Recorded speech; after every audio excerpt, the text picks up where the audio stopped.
Andito lahat sa Ladies Market. Para itong Binondo or Divisoria.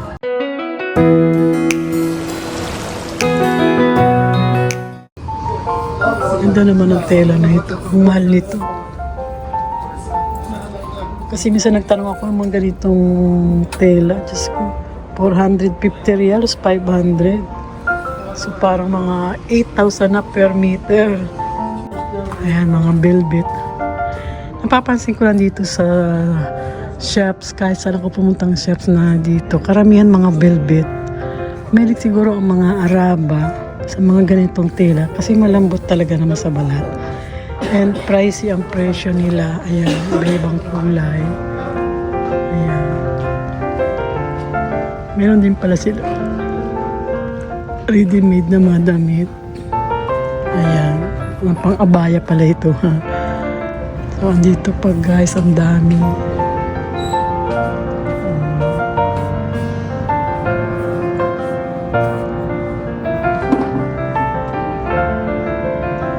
Dalawang shops pa lang yung akin napapasok pero nakakalula ang mga tela. Super dami dito ng mga tindahan na ganito sa Ladies Market. So dito naman ako guys sa tindahan ng mga bukor at saka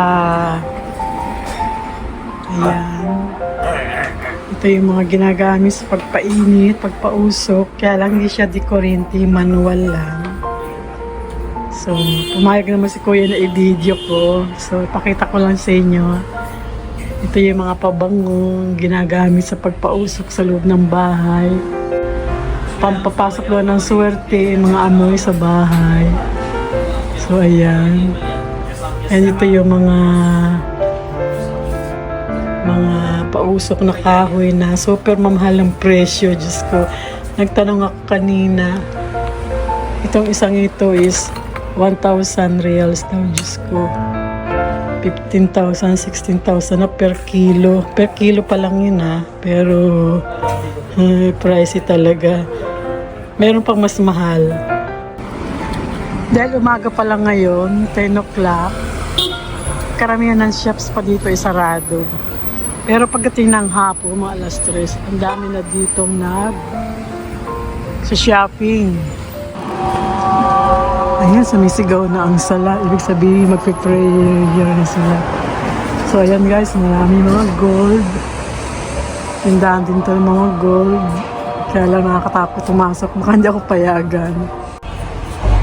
Display ito mga tela, sample ng mga tela. Kaya lang magsasarado na si Kuya. Kasi sumigaw na ng sala. Malayo lang nalalakad ko guys. Pero wala pa ito sa kalahating nilalakad ko sa Ladies Market na ito kasi nagsumigaw na ng sala kaya bukas naman balik uli ako dito para ma-video ko pa yung ibang lugar.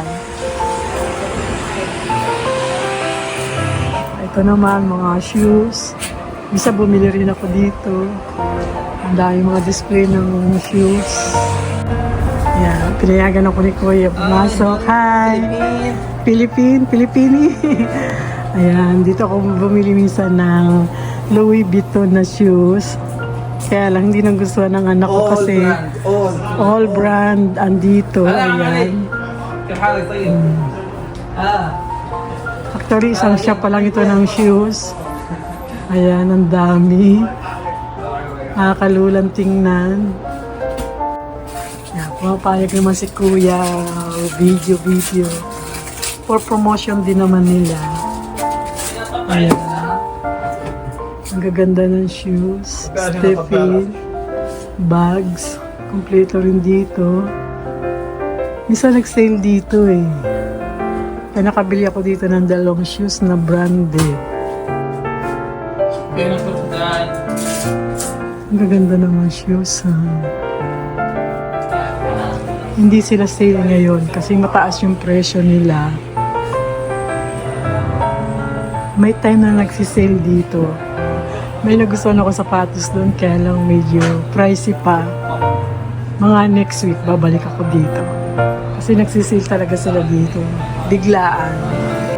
Andito naman ako sa tindahan ng mga bags. Ayan.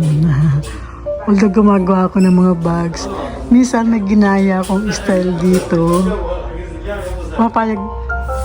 Mapayag namang i-video sila talaga. For promotion nga, ayan, ang cute naman.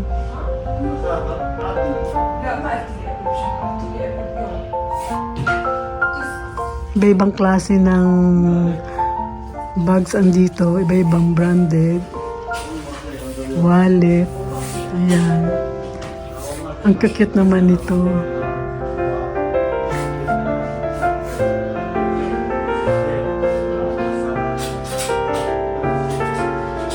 Meron ding belt.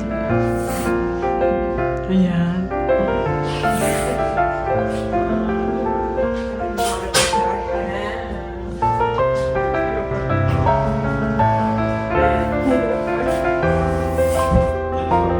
Ito naman yung mga shawl.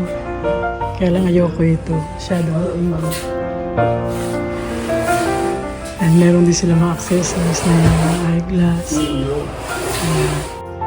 Ayan, dito naman ako sa shop ng mga damit. Paalam muna ako na i-video kasi baka magalit sila. Ganda naman ito. Fendi na jacket. Ayan.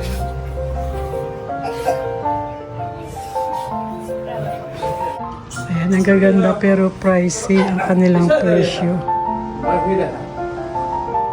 हुआ कलम रहा لا ايش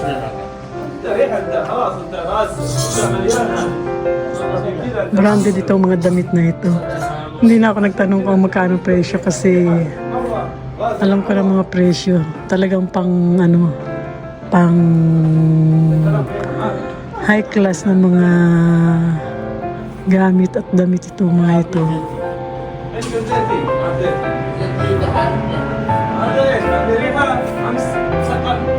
Ayan, may mga sila cups, Prada.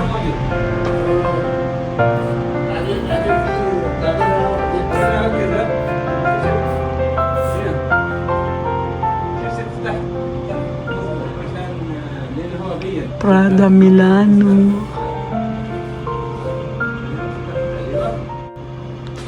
Tinanong ko yung isang sombrero na yun, Diyos ko.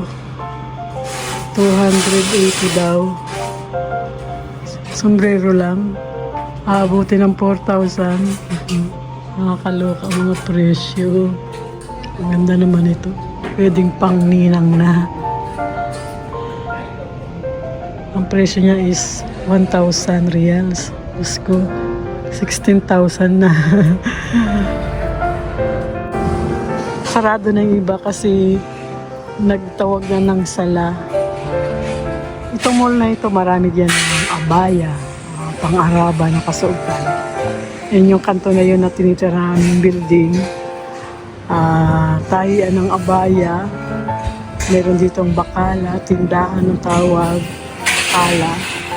Sa kabila, kabi-kabila naman ng bakala dito. Ayan, may Indonesian ditong bakala. From Indonesia, toko, pulaw, hirap basahin. Ayan, pupunta na muna ako sa bahay.